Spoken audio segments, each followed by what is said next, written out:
What up, guys? The Bench Buddies are back, and we are going to be covering our top 25 rankings for week 12 here, and lots of moving pieces this week. Uh, lots of new teams, three new teams entering the rankings while three drop out, and there was lots of teams that could have made it, but these are the three teams that dropped this week. And Ty, which one's the one that stands out the most to you here?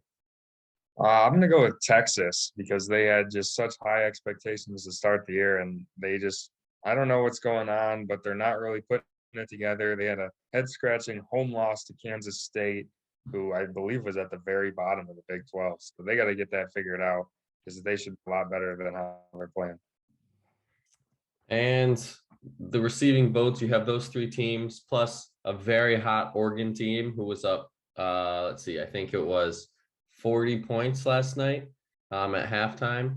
They only let Washington score 13 points and a half. That's insane compared to what this team was doing at the beginning of the year. Then you got BYU, who's slowly, climbing up the rankings. Could give Gonzaga, they have one more shot at giving Gonzaga a loss in the conference. But until then, they're going to keep climbing with only four losses. Then that Alabama team seems like they're just going to float around the top 25 for the rest of the year just because the SEC is loaded. But getting into our top 25, we have Illinois, who took a few steps back this week. Tough loss at home against Purdue in OT. And then you go on the road without Kofi. And it shows that this team needs Kofi. You can't. That's why we didn't drop them from the rankings because they didn't have Kofi against Maryland. And when you don't have your best player, it's kind of known that you're going to lose that game. But nonetheless, it was an ugly game. And then here you go, you get Michigan State at home to bounce back. Kofi, hopefully he plays this game. But if not, I think Michigan State might cruise to another victory. But this Illinois team, if they can stay healthy, I mean, they just got Curbelo back, and it showed in that Purdue game how much he means to this team. I think come March, Illinois could be a very interesting team that could make a run. Looking at that 4 to 6 seed range as of right now. All right, Xavier holds steady in the rankings. They've been kind of in the high 20s, low teens for the whole year, pretty much. Seems like not a lot of movement. Lost at Marquette, not a terrible loss. Marquette's a good team, ranked in the AP poll now. So Xavier just continues to hold steady. They're like a 5 or 6 seed in the tournament right now. This week, I'd say you go 1-1 and you'll pretty much stay where you are. It's a tough conference, so as long as they hold steady going forward, I don't see them moving up or down too much in the seeds. In 23rd, we got another 0-2 team last week at Alabama, at Tennessee. We're giving them the benefit of the doubt here. Two tough places to play in the SEC, and it doesn't help that you play them in the same week. In the schedule, it may look easier because neither of those teams are ranked, but Texas A&M has the same exact record LSU has at 15-4, and TCU I think is 14-5 or something along those lines. And you're going to their place. So two teams that are looking to upset you and get their names, recognized in the top 25 poll. So LSU better watch out because this season could slowly start hitting the panic button if they lose, probably just one of these games as well. All right, Tennessee jumps LSU because they beat them this week. A team that just, I don't know, it seems like they can put it together for one half this year, but it's hard to find two really good halves of basketball. But the LSU win and the Arizona win, both at home, are what's keeping them in the rankings or putting them back in the rankings this week. Going to Texas, though, is going to be tough. That's a really talented team despite not being ranked right now. That'll be a tough game. Florida's no gimme at home. But yeah, this team needs to find more scoring and play a more complete basketball game. In 21st, Florida State is back in our rankings here. Huge win at Duke. Seems like they do it every year nowadays. And got a little cupcake game in there against North Florida. And then on the road at Miami, they were up, I think, like 25, something along those lines. Miami came back, all came down to a final shot at the buzzer where Miami missed, so Florida State escapes. But hey, it's a win's a win. And comparing where this team was, at the beginning of the season, we thought, oh my goodness, this team has no hope. And they're a team that, had to really kind of figure things out chemistry wise. And here they are, right back in the thick of things in the ACC. Second in the ACC now, just behind, I think, Duke still technically. And definitely an interesting team that could, start making their run like they do every year around this time. Because, when March Madness hits, it seems like they always fall around that 3 to 4 seed line. And they're a scary team in March. So definitely a team to look out for the next couple months. All right, Davidson with a big jump up to number 20. A big win at VCU. VCU is a pretty solid borderline tournament team in the Atlantic 10, and now they get them again this week. But this team, people forget, has a win at Alabama, a really tough place to play. That's a huge win for them, and they just continue to rise in, not a great conference, the Atlantic 10, but it's a decent mid-major conference where you're not playing cupcakes every night. So I don't see this team losing more than 1 or 2 games going into that conference tournament. So they should continue to rise, and they're a team to watch out for. At 19th, you can say the same thing about these Colorado State Rams. Pretty easy conference they're in Conference USA. Nevada, UNLV, the Mountain West. They should have give them a run. I'd say UNLV, they're not a terrible team this year, but I just don't think that this Colorado State team is going to lose, kind of like the last team we just covered in Davidson, 2 games maximum probably heading into conference tournament. And this Colorado State team needs to get recognized by that AP poll because they're a pretty solid team. All right, UConn moves up to number 18, and this is a team that I think is really underrated right now.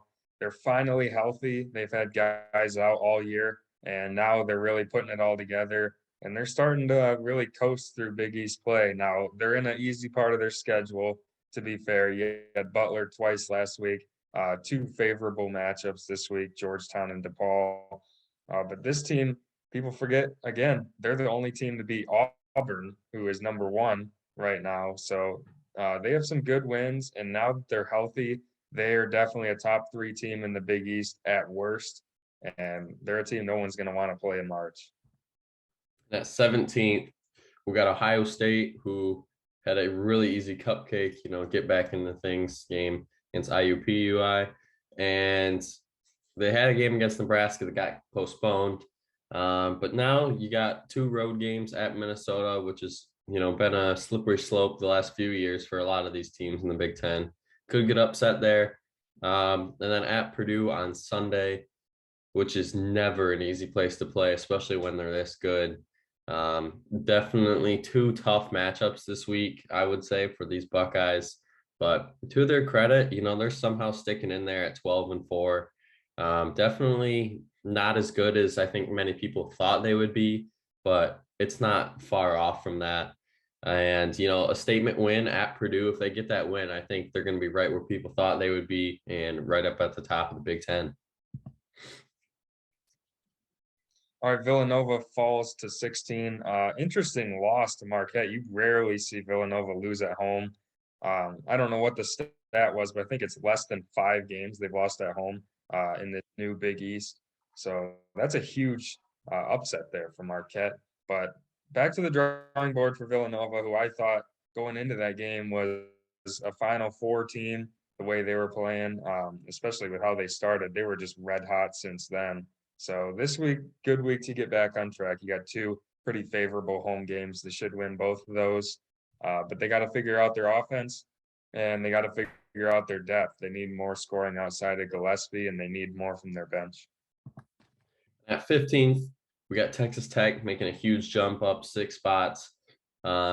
Always when you beat a ranked team, you're moving up, and a team that, was on the fringe of being ranked as well.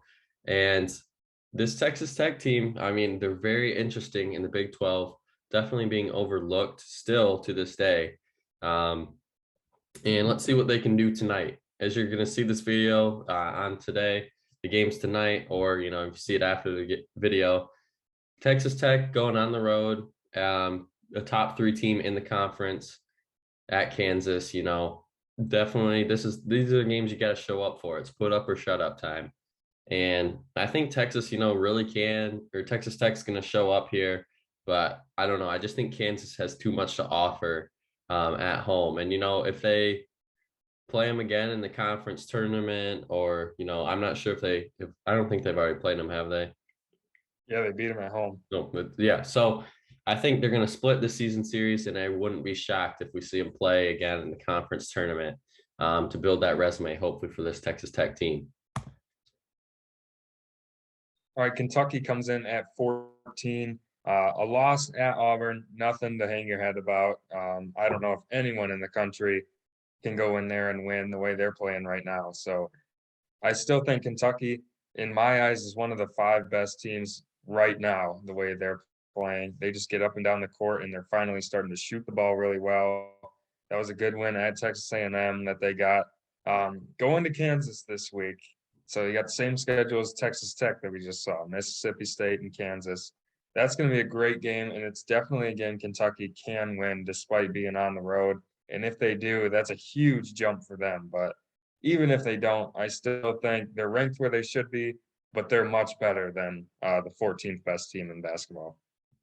Now, 13th, we got my Providence Friars, my huge sleeper team, going into March Madness and going into, the Big East, potential Big East winner here. And I think the statement win they made yesterday against Butler at home, I know that Butler's, a mediocre team right now, but at home, it was a game going back and forth. And in the last 3 minutes, they just decided, all right, we're going to show up and play basketball, and pulled away. They did only win by 7, did not cover that 9-point spread. But, it shows that Providence, no matter how bad, how good they're going to play, they still show up, besides that one really ugly loss to Marquette by 30 points.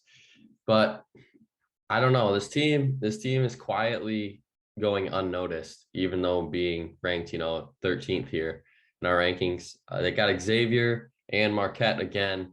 So if you win both those games, I think you're a top 10 team for sure next week. All right, we got Wisconsin taking a drop from 8 to 12.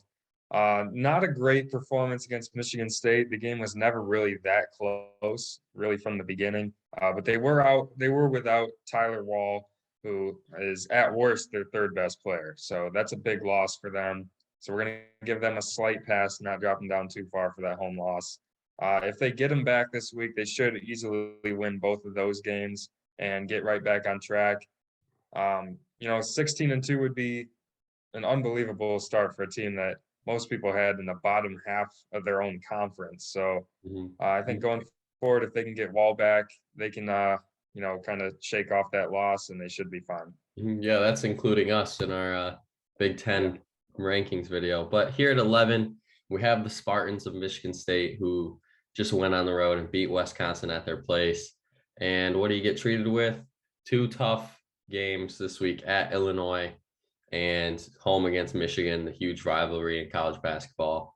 The Illinois game, it's all going to come down to Kofi, because I think if Kofi plays, they might get dominated a little bit, because they don't really have that kind of big to hang with Kofi.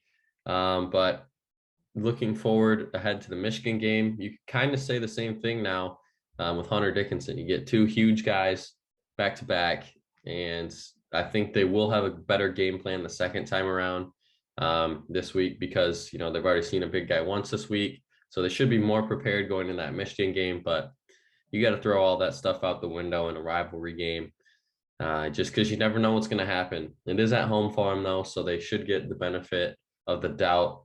But nonetheless, probably 2 great close games this week for Michigan State.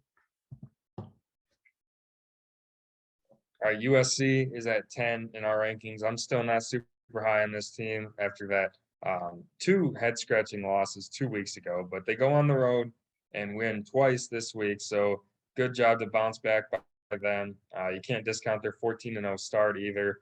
And now this week you get 3 home games against mediocre teams at best.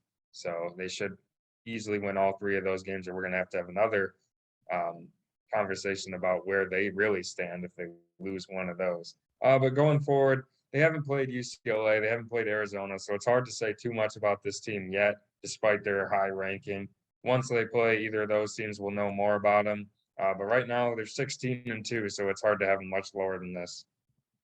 And at 9, we got the Houston Cougars, who, I mean, credit to them. They really have showed up since losing Sasser.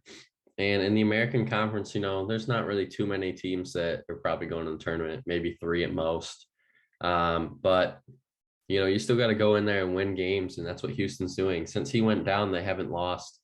So they're quietly, still winning games and just doing their thing.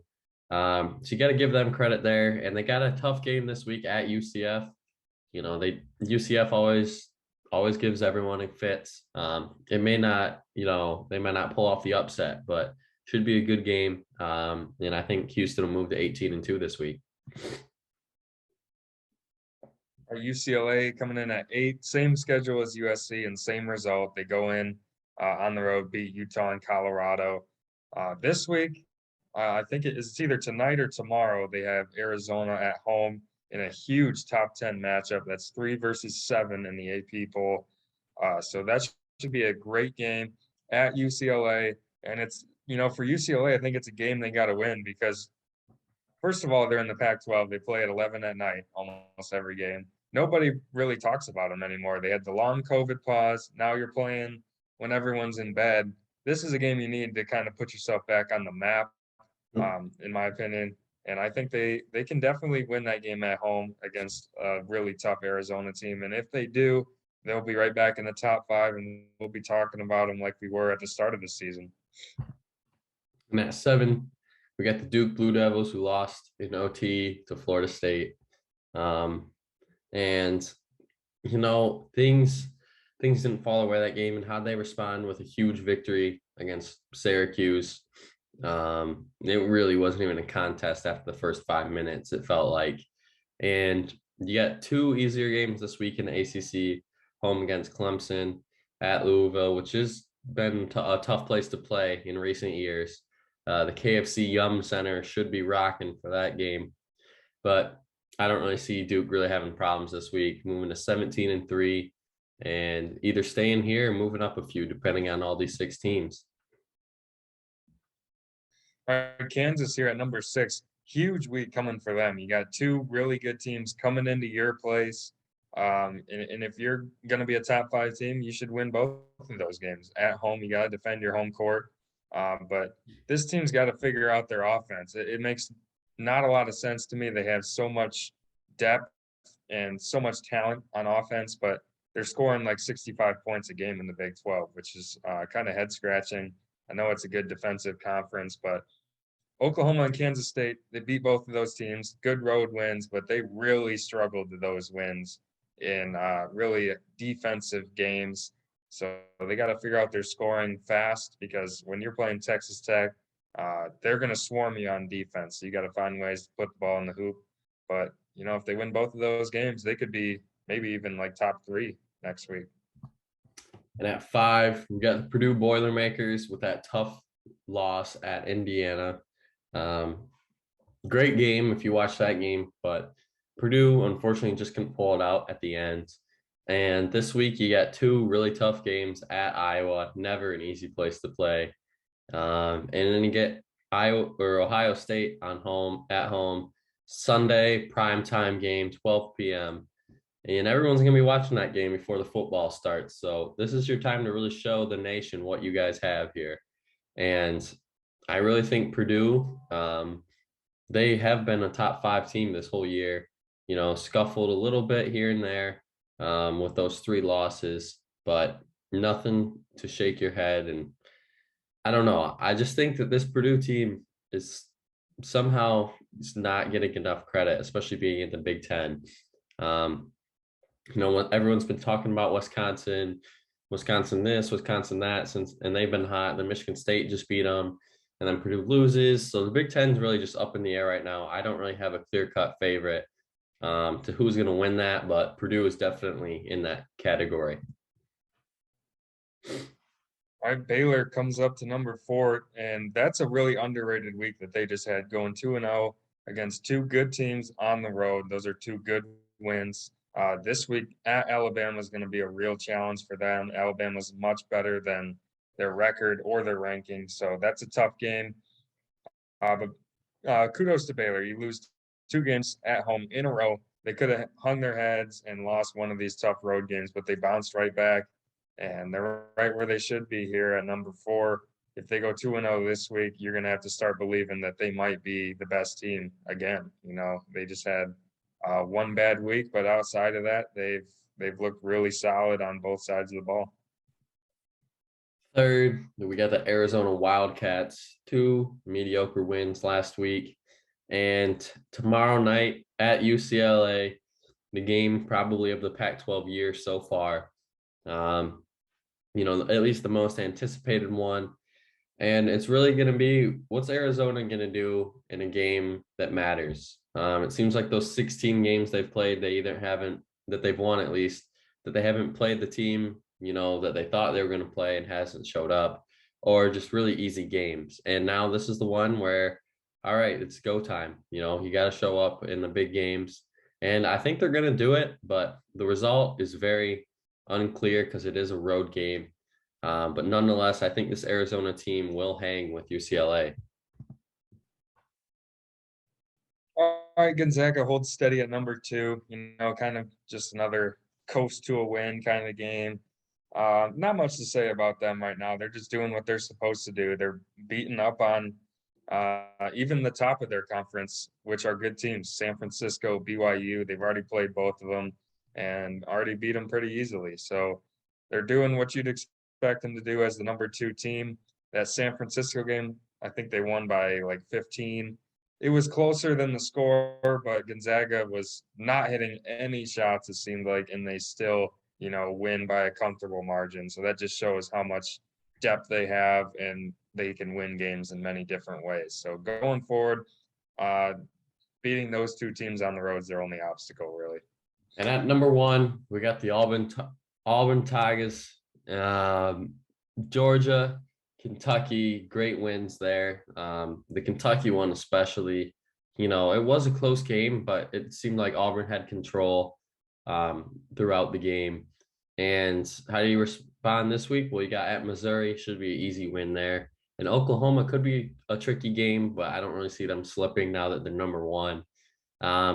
And who would have thought that Auburn would be, potentially 20-1 right now in the SEC, not even one of the top 3 teams favored coming into the year to contend in the SEC.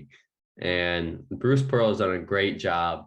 He's been doing it for the last 5 years, finally getting the credit, getting them to number 1 in the AP poll this week. But Auburn, is looking like the title team favorite going into March as of now. And if you like this video, make sure you check out our picks video as well for this week. And check out our previous rankings as well if you're a college basketball fan. And hit that like button, subscribe button. Make sure you are up to date on all of our videos. But until the next time, the Bench Buddies are out.